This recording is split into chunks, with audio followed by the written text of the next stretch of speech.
any society that loses the tonic of youthfulness will definitely crumble. I declare the exhibition open.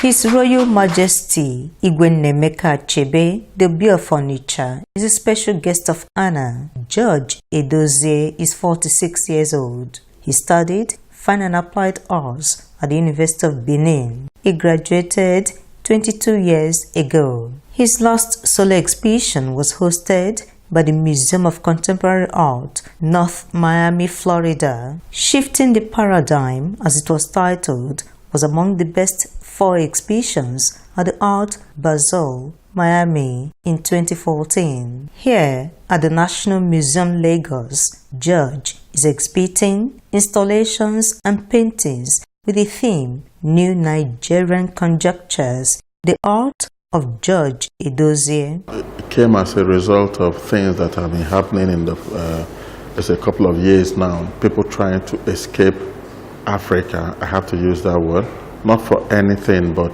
the quality of poverty, failure in leadership and parenting. This is a 30-piece in one mixed media painting. The work is titled The Last Consignment to Lampedusa. Lampedusa happens to be very popular now in Europe because that's where most of the migrants land. It's a tiny island off the coast of Italy.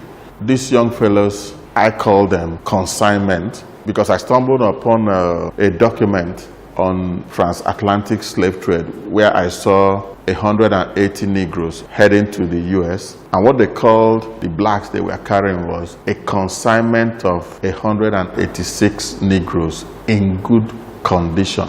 Unless there's a radical change in governance that can create a kind of conducive atmosphere for these young people, this will never stop. This is a 6-in-1 panel mixed media painting. It is titled Ikpokuchi. Of course, most of my titles are in Igbo. Ikpokuchi means calling on to God.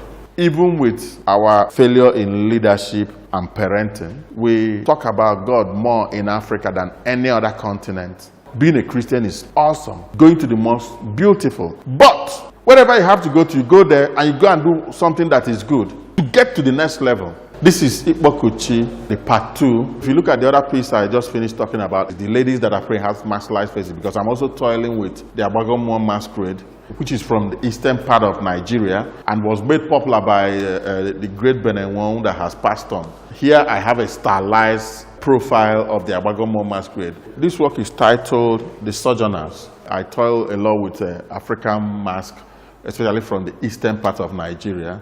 So they have like masculine faces and all of that, but you can see they are carrying bags and things and all of that. Of course, with jazzy colors. I also have a bird here. In Igbo mythology, you talk about the bird a lot as something that journeys, and if it comes to an unknown ground, it stands with one of the legs. But in this particular piece, this bird is coming to an unknown ground and is standing with 2 legs. Because these young people have actually made up their mind that once they get to Europe, they are not going to come back again. George Edozie started experimenting with fabrics 14 years ago. He started with fabric collage on canvas. Now he's into fabric sculpture. It's titled The Superstar. It's one of my fabric sculptures. Our politicians are much more popular than our musicians or movie stars or artists. It's only in Africa you find things like that. I see the politicians as superstars. Then at home also, you find out that most parents are like superstars. Don't take advice from anybody. It's so difficult to take advice from the kids. Dingba, the VIP. The African leader, like I said earlier, is massive. He has all the powers on earth. The only thing he can give you is life. It's only God that can give you life. Even with all his energies and powers, he is still blind. Even when we tell our leaders that we don't need a loan, we can work hard to survive. They go get a loan. In Europe, where they go to, their leaders are in their 40s and in their late 30s. It took him 2 years to produce this. Obinka. He has the headgear of Ogolo masquerade, which is also an Onitsha masquerade. He's a tailor. There are tailors that they call Obi Oma, but this one is Obinka because instead of making out clothes, he's cutting fabrics, he's making them, and human beings are coming out. Now, what am I talking about? Failed parenting. That guy that has left his kids for the nannies and the houseboys to take care of.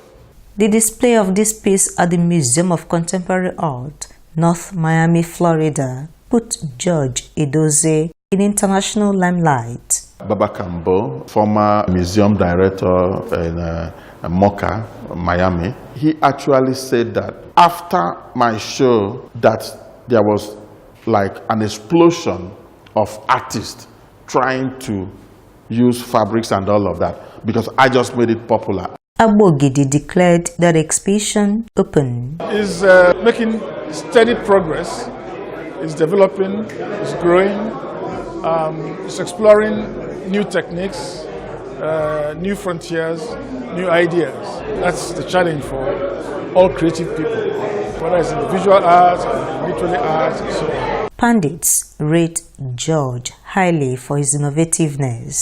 If my memory serves me right, I'm yet to be corrected by art historians or art critics. He was the first to actually use textiles in the form of Ankara and other kinds of fabric on canvas. The beauty of his work is the incorporation of unusual mediums. The textile fabric being very interesting because he uses it quite differently from how somebody like Yinka Shonibare, for example, uses the work. I know George very well when he came to Lagos to start art after graduation and youth service, and I didn't imagine that he was a multimedia artist until I saw some of his works that he exhibited in the US, and I saw installations.